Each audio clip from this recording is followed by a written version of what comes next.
O Senhor esteja convosco.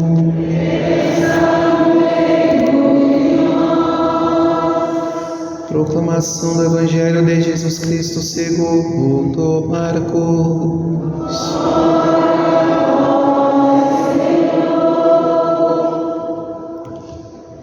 Naquele tempo, Jesus partiu com seus discípulos para os povoados de Cesareia de Filipe.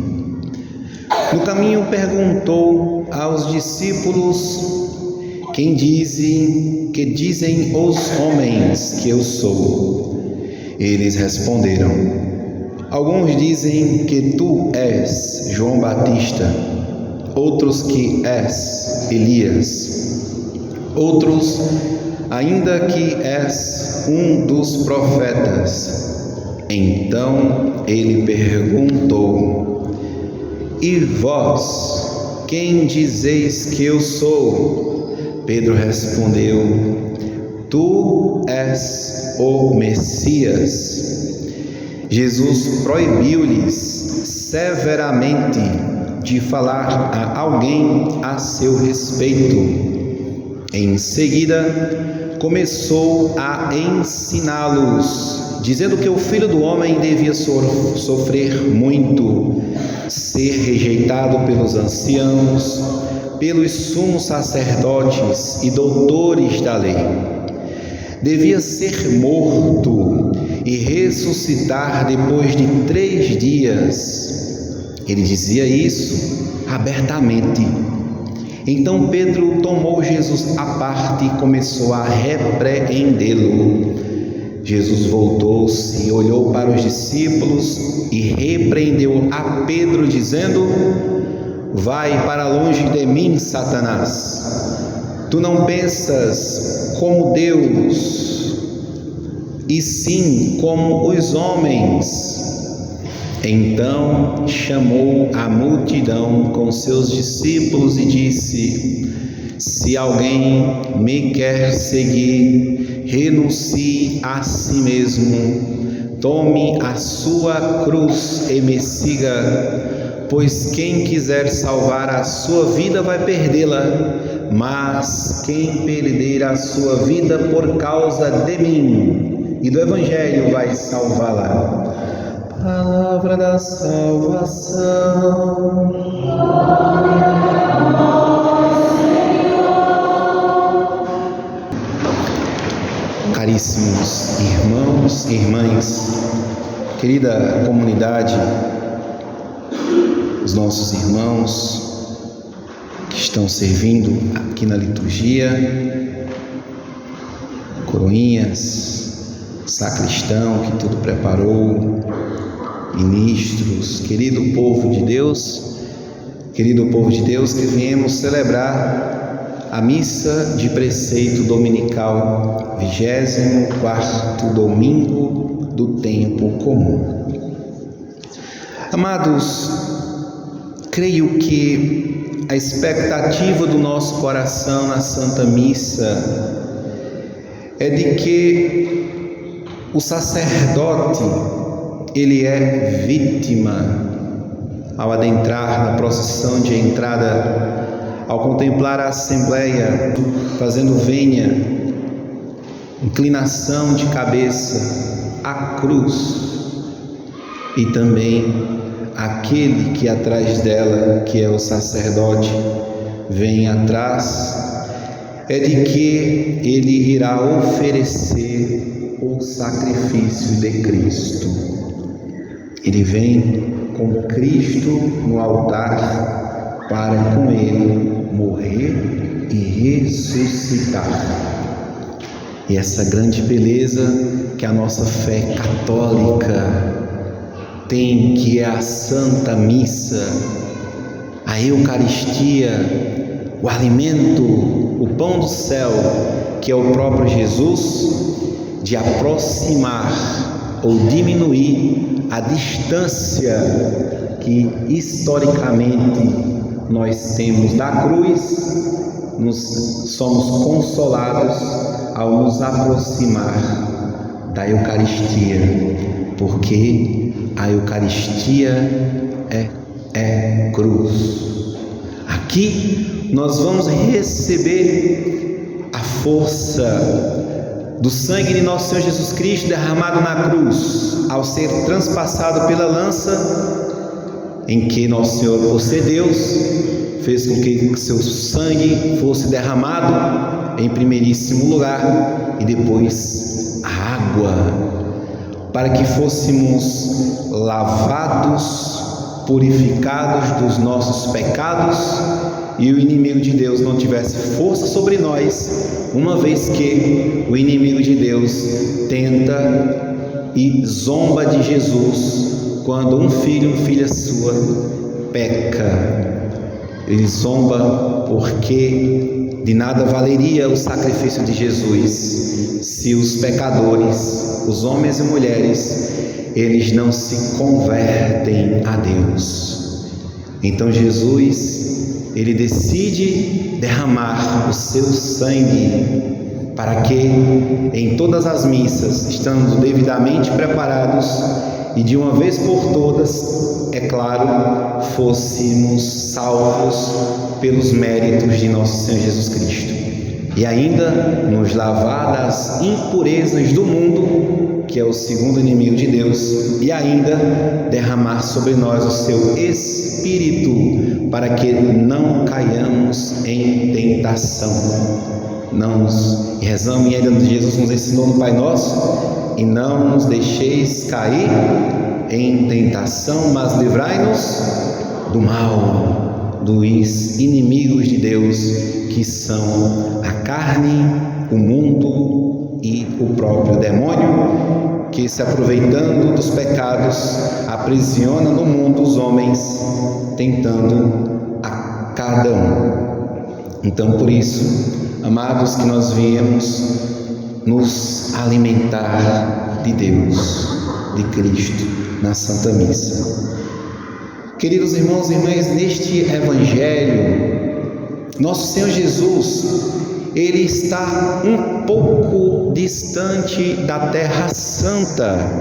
Ele está em Cesareia de Filipe, e Filipe era parente de Herodes, que presenteou Cesareia com o nome de Filipe, familiar de Herodes. Percebamos então que Jesus está em um território que não é seu. O profeta, ele não é bem aceito apenas em sua pátria. Então Jesus está em um território desconhecido, na terra dos pagãos. Por isso que ele irá exortar os discípulos de não divulgar quem ele era, em primeiríssimo lugar. Depois, Jesus, ele pergunta aos discípulos, primeiramente, o que os homens dizem quem ele é. O que os homens dizem quem ele é. Porque Jesus, ele quer depois arrancar dos discípulos a sua pura resposta. Então vamos lá.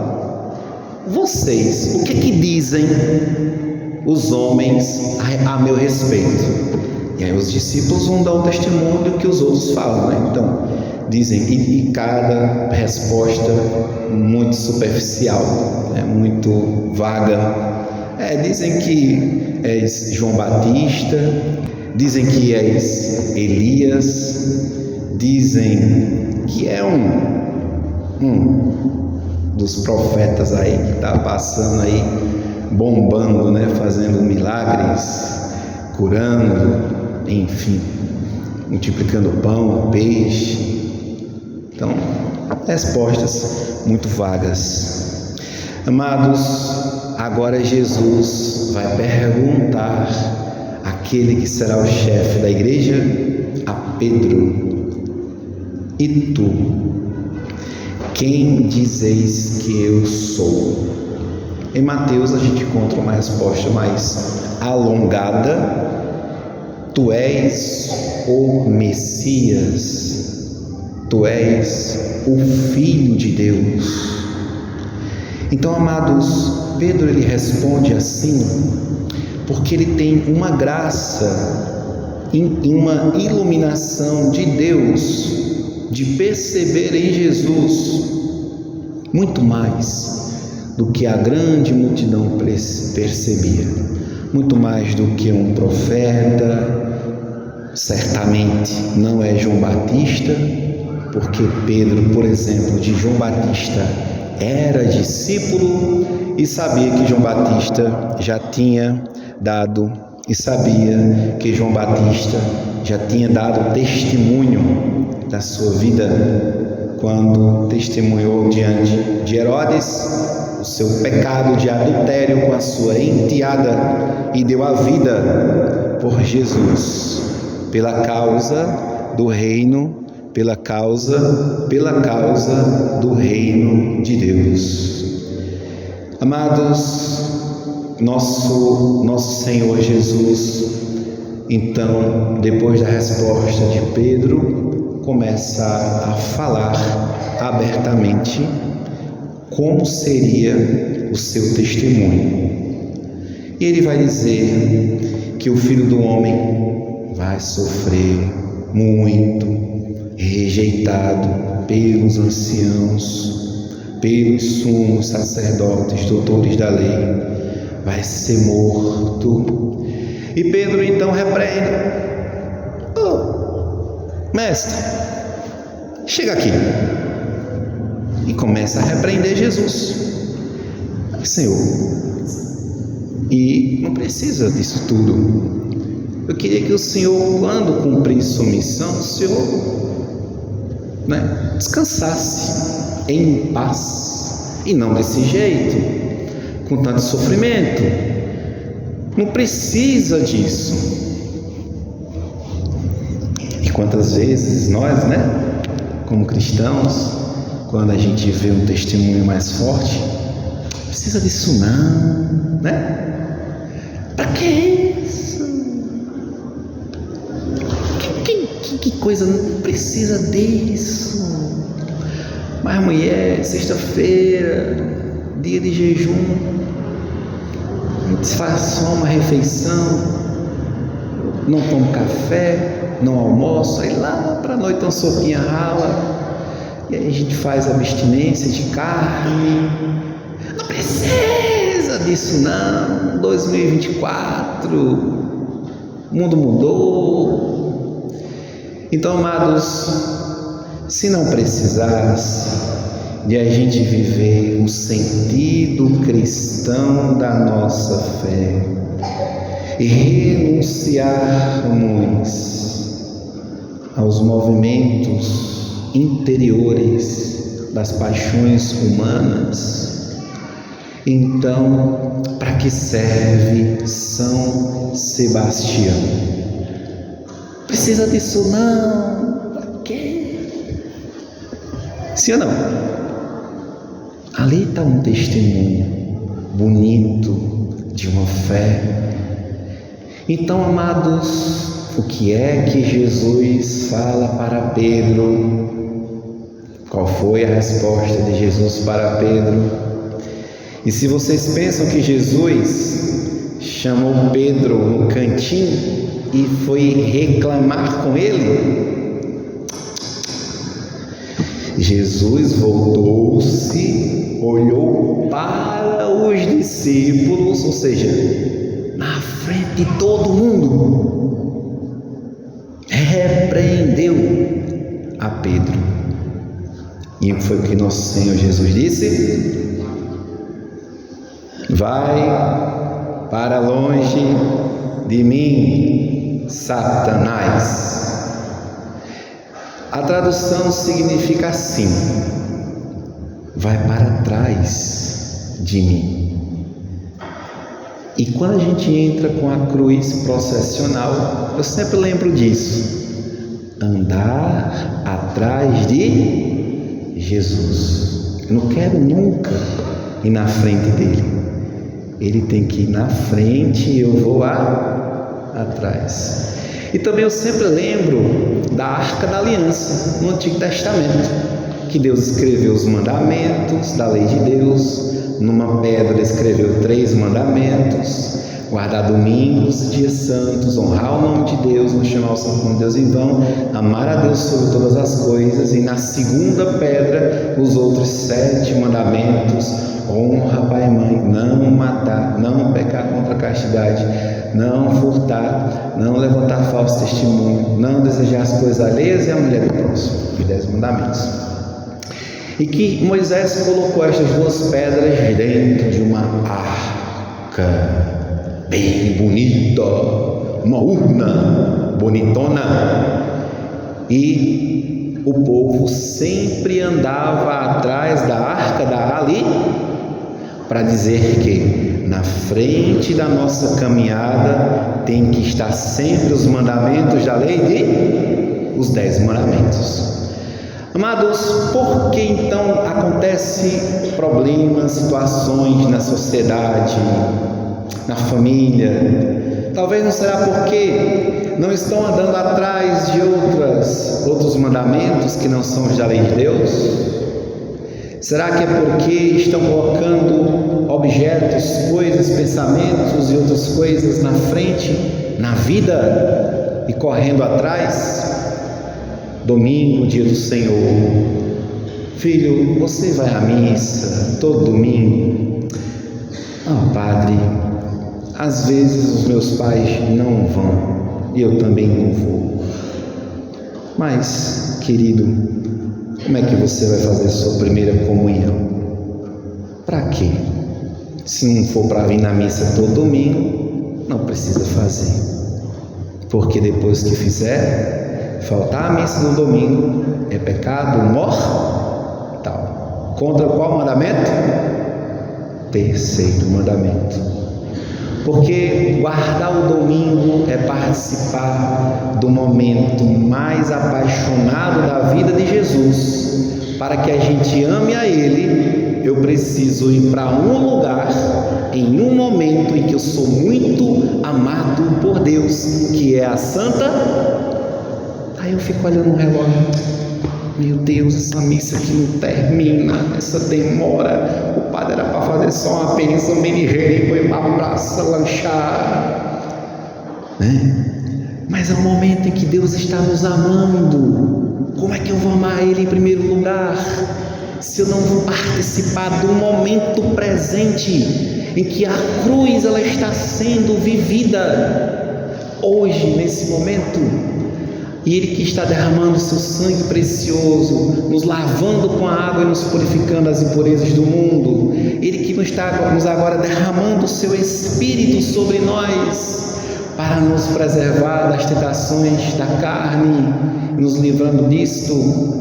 Depois viver então os mandamentos, da segunda tábua, para que a gente viva em plena harmonia uns com os outros, em um reino que estamos vivendo na santidade aqui na terra. Então, amados, Jesus olha para Pedro e diz: Pedro,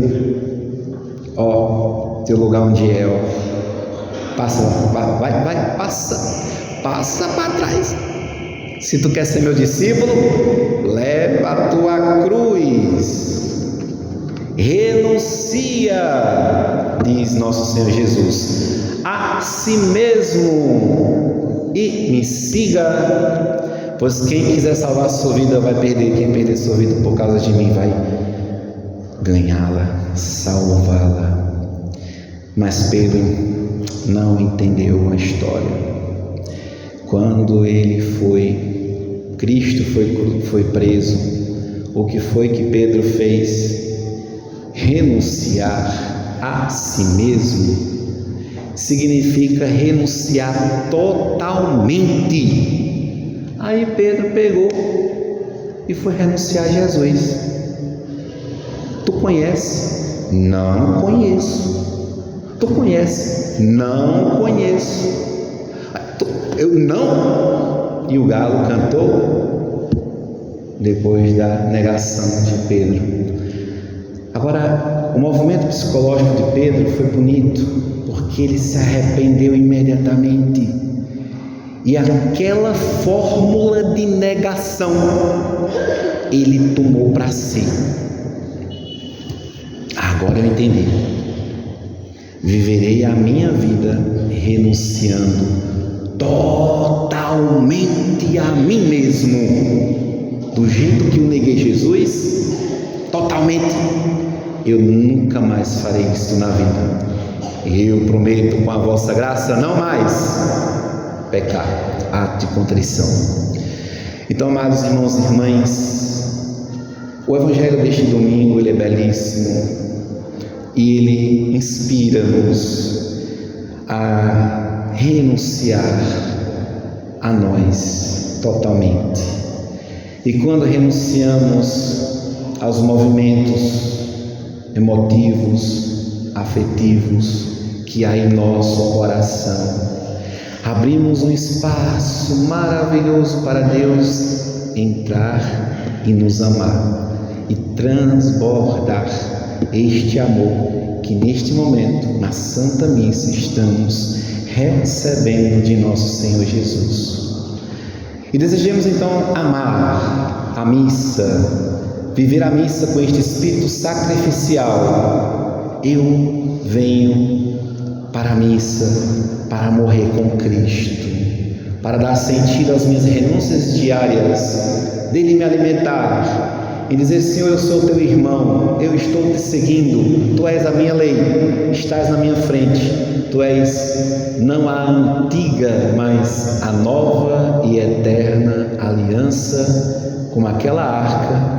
Quem te segue hoje sou eu, perseverante, consciente das minhas renúncias passadas, egoístas, agora orientado por teu amor, eu vou te seguir, eu vou te amar. E Jesus dá a fórmula, amados irmãos e irmãs, de uma felicidade, não aqui, mas ali. Se alguém me quer seguir, renuncie a si mesmo. Nenhuma propaganda, nenhuma marca de roupa vai trazer isto estampado, a não ser as marcas católicas e religiosas que a gente possa comprar e usar não só fora, mas dentro do nosso coração. Renunciar a si, renunciar a este mundo e abraçar a felicidade de Deus e nela encontrar a nossa felicidade. Isto nos santifica, plenifica e nos dá o sentido de que, de fato, na vida o sentido dela é Jesus. Nasci para Ele, conheci Ele, seja solteiro, seja no matrimônio, na vida religiosa. É essa então, portanto, é Ele a finalidade da nossa vocação, vida e existência aqui na terra, que Ele nos conceda a graça de experimentar este amor infinito para amá-lo de volta. Glória ao Pai, ao Filho e ao Espírito Santo. Ó Maria concebida sem pecado, São Sebastião,